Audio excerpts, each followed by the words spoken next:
Sa pag-abli sa ikatulong sesyon sa 16th Congress sa ganinang buntag, gipanghimusgan sa Kongreso o Senado ang pagpasa sa mga ekonomikanhong balaod sa dili pa mahuman ang ilang termino. Si House Speaker Feliciano Belmonte Jr. nanawagan sa iyang mga kauban sa Kongreso sa pagpasar sa giamendar nga ekonomikanhong probisyon sa 1987 Constitution. Sa pag-amendar sa maong probisyon, ang Kongreso makapasar na og mga balaodnon nga makadani sa mga mamuhunan sa manufacturing sector. Sa laing bahin, si Senate President Franklin Drilon sa Senado mitataw nga kuyog sa economic measures ang ngayang ipasar na gyud sa Kongreso ang Bangsamoro Basic Law.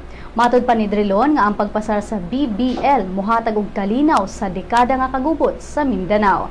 Gisiguro ni Drilon nga ang BBL nga maoy mopuli sa Autonomous Region of Muslim Mindanao dili mosupak sa Constitution.